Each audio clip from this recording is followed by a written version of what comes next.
Welcome to Telangana వెలుగు. నేను మీ రాజు. So ఈ మధ్య కాలంలో మనం చూసాం, ప్రశ్న రావణ్ని ఏపీ పోలీసులు అరెస్ట్ చేశారు. ఇప్పుడు ఏకంగా ఉప చట్టం కింద తన పైన కేసు కూడా నమోదు చేయడం అనేది జరిగింది. రంగంలో ఎన్ఐఏ కూడా అంటే దర్యాప్తుకు సంబంధించి ఎన్ఐఏని కూడా రంగంలో దింపారు. సో ఇక్కడ చట్టం తన పని తను చేసుకోబోతుంది. దీంట్లో మాత్రం no doubt, no objection. And ఇక్కడ చూసుకున్నట్టయితే నిన్న మొన్న ఇక్కడ ప్రశ్న రావణ్ తన అసలు పేరు ఏంటంటే జోసెఫ్. తను ఒక వర్గానికి సంబంధించినటువంటి వ్యక్తి. మరి రావణ్ అనే పేరు అనేది ఒక అంటే రాక్షసుడు. మనం భారతదేశంలో కావచ్చు, హిందూ మతాల్లో కావచ్చు, రాక్షసుడి పేరు రావణ్ గా మనం పేర్కొంటాం. తను రావణ్ గా పేరు మార్చుకొని జోసెఫ్ అని చెప్పేసి విమర్శిస్తే అయిపోతుంది కదా. రావణ్ గా పేరు మార్చుకొని తర్వాత ఇక్కడ ఉన్నటువంటి సనాతన ధర్మం పైన కావచ్చు, ఒక వర్గపు ఓట్ బ్యాంక్ పైన దాడి చేయడం అనేది జరిగింది. సో దాంట్లో కూడా ఎవరికి అప్పటికి చాలా వరకు విమర్శలు వచ్చినాయి. బట్ ఫ్రీడమ్ ఆఫ్ స్పీచ్ మన దేశంలో ఎక్కడ లేని విధంగా ఫ్రీడమ్ ఆఫ్ స్పీచ్ ఉంది కదా. సో దాని పరంగా తను అడ్డగోలుగా ఏదన్నా మాట్లాడినా కూడా చెల్లిపోయింది. అండ్ రీసెంట్ గా ఒక సభలో మాత్రం ఇంకొంచెం ఎక్కువ ఎక్కి మరి ఘోరంగా విమర్శించడం అనేది జరిగింది. తర్వాత ఇక్కడ చాలా వరకు తనేదో సరే, సమాజంలో మనం కూడా జర్నలిస్ట్ గా ఉంటున్నాం. ప్రతి ఒక్కరు యూట్యూబ్ లో యాంకర్లుగా చేస్తున్నారు, తర్వాత రిపోర్టర్లుగా చేస్తున్నారు, ఎవరిదాలు సొంతంగా ఛానల్ పెట్టుకుంటున్నారు. సో పొలిటికల్ గా విమర్శించడం వేరు, పర్సనల్ గా విమర్శించడం వేరు. సో అది అసలైన జర్నలిజం అనేది.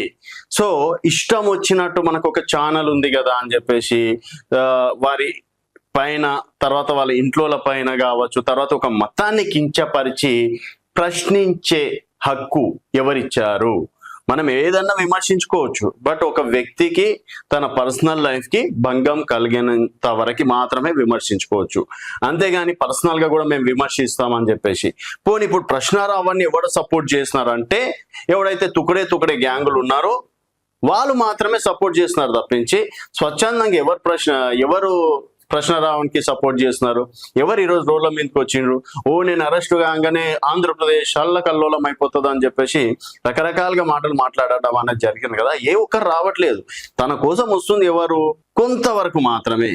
తను ఎక్స్పెక్ట్ చేసింది వందలాది మంది వస్తారని చెప్పేసి ఇక్కడ తిప్పి కొడితే 5 నుంచి 10 మంది కూడా తన కోసం ఎవరు రావట్లేదు. అది కూడా ఫస్ట్ స్టార్టింగ్ ఒక 2-3 రోజులు వచ్చారు, తర్వాత మొత్తానికి వాళ్ళు కూడా క్రమక్రమంగా బంద్ అవుతున్నారు. సో ఇక్కడ ప్రశ్నించడం తప్పు కాదు. ప్రభుత్వం తప్పు చేస్తున్నప్పుడు డెఫినెట్ గా ప్రశ్నించాలి.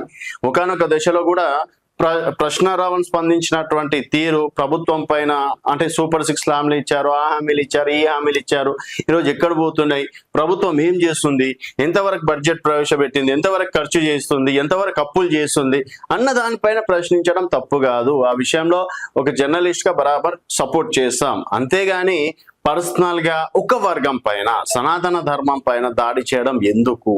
ఈ మధ్య కాలంలో ప్రతి ఒక్కరూ సనాతన ధర్మాన్ని వ్యతిరేకంగా మాట్లాడితే ఫేమస్ అయిపోతాం. సనాతన ధర్మం అట్లా ఇట్లా అని చెప్పేసి సనాతన ధర్మం వాళ్ళకేం చేసింది? హిందూ మతం వాళ్ళకేం చేసింది? ఎవరికన్నా అపాయం చేసిందా? లేకపోతే ఇట్లా చేయండి అని చెప్పేసి చెప్పిందా? అంటే ఆ వర్గం పైన మాత్రం, దాని గురించి మాట్లాడేటోళ్ళ పైన మాత్రం అంటే విమర్శలకి హద్దు అదుపు లేకుండా కూడా ఈ మధ్య కాలంలో విమర్శలు చేస్తూనే ఉన్నారు. సో మనం ఒక జర్నలిస్టులుగా మన బాధ్యత ఎంతవరకు? ప్రభుత్వాన్ని ప్రశ్నించాలి, నాయకులని ప్రశ్నించాలి, వాళ్ళు ఇచ్చినటువంటి హామీలు ఎక్కడ పోయినాయి అని చెప్పేసి నిలదీయాలి. ఈరోజు నిరుద్యోగ సమస్య ఉంది. ఉద్యోగాలు ఎక్కడ? 2 లక్షలు ఇస్తారు, ఇన్ని ఇస్తారు అని చెప్పేసి చెప్పారు ప్రభుత్వాలు, ఇక్కడ తెలంగాణ కావచ్చు, ఆంధ్రప్రదేశ్ కావచ్చు. సో ఆ నిరుద్యోగులు ఎక్కడ పోయినాయి అని చెప్పేసి చెప్పాలి. ఈరోజు కాళేశ్వరంలో అసలు నిజాలేంది, తర్వాత అక్కడ ఉన్నటువంటి నీటి సమస్యల పైన కావచ్చు, తర్వాత అక్కడ ఉన్నటువంటి నిరుద్యోగుల పైన కావచ్చు, తర్వాత డిఎస్సి వేస్తా అన్నారు, తర్వాత మహిళలకు ఎన్నో హామీలు ఇవ్వడం అనేది జరిగింది. ఇలాంటి వాటిపైన ప్రశ్నించడం ప్రతి ఒక్కరి బాధ్యత. అంతేగాని నోరుంది మైక్ ఉందని చెప్పేసి ఈ విధంగా మాట్లాడడం. తర్వాత మొదటి నుంచి ప్రకాష్ రాజ్ సనాతన ధర్మం గురించి ఎవరు మాట్లాడినా కూడా వ్యతిరేకంగానే మాట్లాడతాడు. అది అందరికీ తెలిసిన విషయమే. సో ఆయన ఒక్కడు మాట్లాడినంత మాత్రాన ఇక్కడ ఎవరో దేశభక్తులు కాదు, ఇక్కడ ఎవరో అది కాదు. సో నిజంగా మనకి అంత ధైర్యం ఉన్నప్పుడు డెఫినెట్ గా వెనకాల అడ్డమైన పేర్లు మార్పులు చేర్పులు చేసి ప్రశ్నించడం ఎందుకు? డైరెక్ట్ గా జోసెఫ్ అని ప్రశ్నించు, తప్పేముంది? అన్నది చాలా వరకు చెప్తున్నటువంటి మాట. సో ఇకనైనా సరే ఒక వర్గాన్ని కించపరచకుండా ప్రభుత్వం పైన, సమాజంలో జరుగుతున్నటువంటి అసమతల పైన, తర్వాత సరే సనాతన ధర్మాన్ని అడ్డం పెట్టుకొని ఎవరన్నా నీచమైన పనులు చేసిండ్రు అనుకోండి, డెఫినెట్ గా విమర్శించవచ్చు, దాంట్లో మాత్రం నో అబ్జెక్షన్.